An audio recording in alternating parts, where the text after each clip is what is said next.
Hello everyone, welcome to the bureaucrats factory.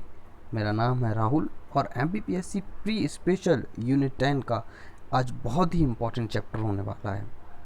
इससे पहले कि प्रीवियस लेक्चर्स में हम election commission of India, state election commission और यूपीएससी को फिनिश कर चुके हैं। आज हम जिस चैप्टर की बात करेंगे वो है एमपीपीएससी। वो कैंडिडेट्स जो 25 जुलाई को पेपर देने वाले हैं, उनको इस पर्टिकुलर ऑर्गेनाइजेशन का इम्पोर्टेंस पता है और इस चैप्टर का भी। और ऐसे कई एग्जामिनेशन जो कि मध्य प्रदेश पीएससी कंडक्ट करवाता है या व्यापम जो लोकल बॉडी है वो कंडक्ट करवाती है, उसमें भी ये चैप्टर बहुत इंपॉर्टेंट रोल प्ले करता है। आइए देखते हैं Madhya Pradesh public service commission को। एस्टेब्लिशमेंट, तो जब मध्य प्रदेश का गठन हुआ उसी समय मध्य प्रदेश पीएससी का भी गठन हुआ। आप राइट हैंड साइड पे मध्य प्रदेश पीएससी का ऑफिस देख सकते हैं जो कि इंदौर में सिचुएटेड है। किस पर्टिकुलर आर्टिकल के यहाँ पे, किस पर्टिकुलर सेक्शन से हमको एमपीपीएससी का एस्टेब्लिशमेंट मिलता है, तो ये अंडर सेक्शन 118 का क्लॉज 3 स्टेट रीऑर्गेनाइजेशन एक्ट 1956। तो जो स्टेट रीऑर्गेनाइजेशन एक्ट 1956 में आया गया, जिसके तहत मध्य प्रदेश का गठन हुआ, उसी के एक सेक्शन 118 का क्लॉज 3 बोलता है कि मध्य प्रदेश में पब्लिक सर्विस कमीशन होगी। और ये ऑर्डर आया था प्रेसिडेंट के द्वारा। आगे देखते हैं तो कॉन्स्टिट्यूशनल प्रोविजंस वही हैं जो यूपीएससी के मिलते हैं, आर्टिकल 315 से लेके आर्टिकल 323 तक। वेयरएज आगे अगर हम देखें तो वही पार्ट 14 में ही हमको कॉन्स्टिट्यूशन ऑफ इंडिया के पार्ट 14 में ही जिक्र किया गया है कि स्टेट पब्लिक कमीशन होगी हर स्टेट में। इसी तरह मध्य प्रदेश की जो प्रीमियर रिक्रूटिंग एजेंसी है, जो कि रिस्पॉन्सिबल है appointment and examination of state services के लिए, वो है मध्य प्रदेश पीएससी।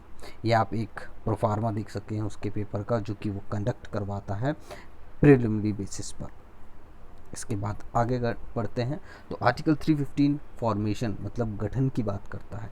आर्टिकल 315 आपका फर्स्ट एक्सपेक्टेड क्वेश्चन बन सकता है, जो कि ये पूछेगा कि मध्य प्रदेश पीएससी का गठन किस आर्टिकल के थ्रू हुआ है, या फिर किसी भी स्टेट पब्लिक सर्विस कमीशन का फॉर्मेशन किस आर्टिकल में मेंशन होता है।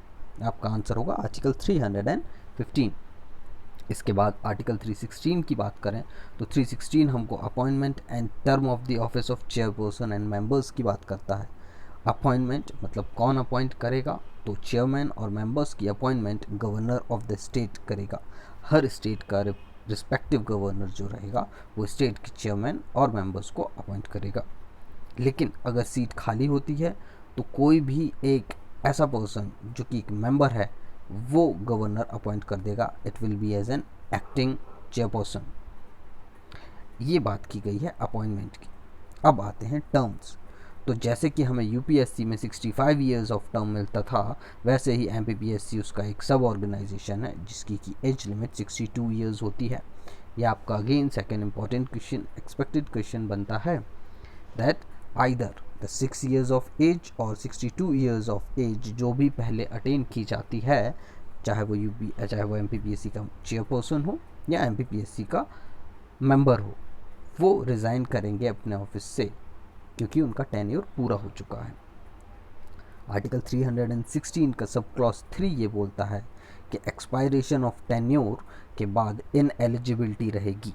मतलब 6 ईयर अटेन करने के बाद या 62 ईयर्स ऑफ एज अटेन करने के बाद कोई भी मेंबर या कोई भी चेयरपर्सन किसी और ऑफिस के लिए अपॉइंट नहीं किया जाएगा। ये उसकी एक इनएलिजिबिलिटी है। आगे बढ़ते हैं। आर्टिकल 317 रिमूवल और सस्पेंशन की बात करता है। रिमूवल किस ग्राउंड पे किया जाएगा, तो रिमूवल का ग्राउंड जो होगा वो प्रेसिडेंट तय करेगा। चेयरमैन को या मेंबर को हटाने की शक्ति जो है वो प्रेसिडेंट के पास में है। यहाँ पे बाय मिस्टेक गवर्नर मत टिक कर दीजिएगा अगर आपको एक क्वेश्चन फ्रेम होता है तो। याद रखिएगा, रिमूवल की शक्ति प्रेसिडेंट के पास में है और अकेला ही रिमूवल प्रेसिडेंट के होल सोल हाथ में नहीं होता है। ये पूरा मैटर रेफर और अप्रूव किया जाता है सुप्रीम कोर्ट से। तो रिमूवल की जब बात आएगी, हमें दो इम्पॉर्टेंट बॉडीज़ मिलती हैं। पहली बॉडी प्रेसिडेंट होती है, दूसरी बॉडी सुप्रीम कोर्ट होती है। ग्राउंड्स अगर हम बात करें, वो क्या ग्राउंड्स होते हैं जिन ग्राउंड पे प्रेसिडेंट रिमूव कर सकता है? तो अगर इंसॉल्वेंट, अगर दिवालिया घोषित हो जाए, कोई और ऑफिस ऑफ प्रॉफिट या एम्प्लॉयमेंट में अगर अपनी ड्यूटी के अलावा कोई भी चेयरपर्सन या मेंबर अगर इंक्लूड है, अगर वो कोई और बिजनेस चला रहा है जिससे उसको प्रॉफिट अर्न हो रहा है या सैलरीड इनकम है, तो भी वो इनएलिजिबल है, उसको रिमूव कर दिया जाएगा। रिमूव करने का पावर और मेंबर या फिर चेयरमैन का जो होता है वो प्रेसिडेंट के हाथ में होता है, और वो ही एडवाइस लेगा सुप्रीम कोर्ट से।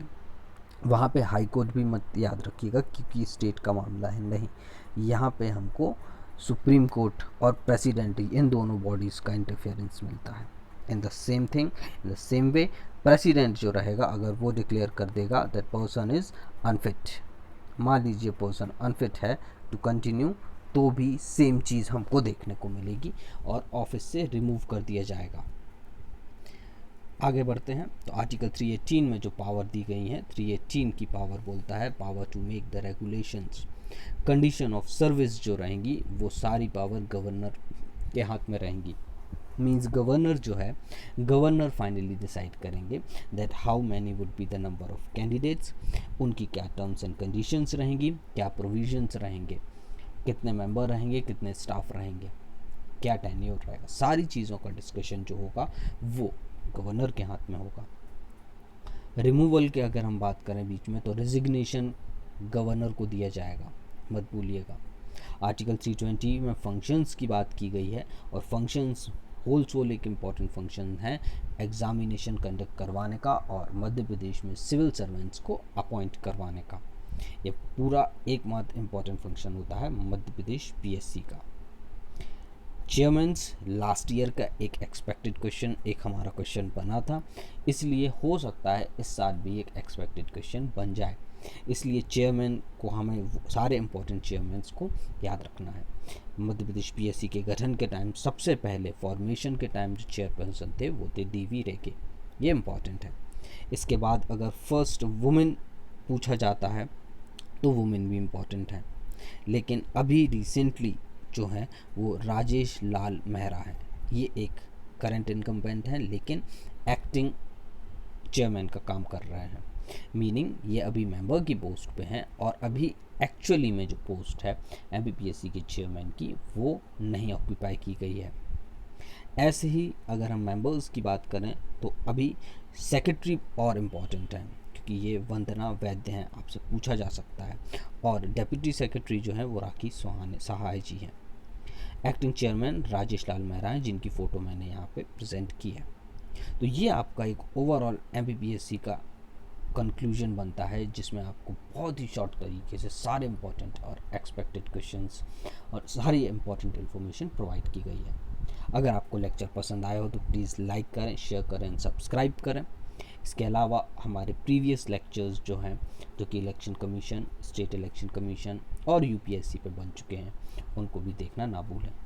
इसके आगे आपको और जितने भी कमीशंस हैं उनके लेक्चर्स हर नेक्स्ट डे अपलोड होते जाएंगे, तो काइंडली उनको भी सपोर्ट करें।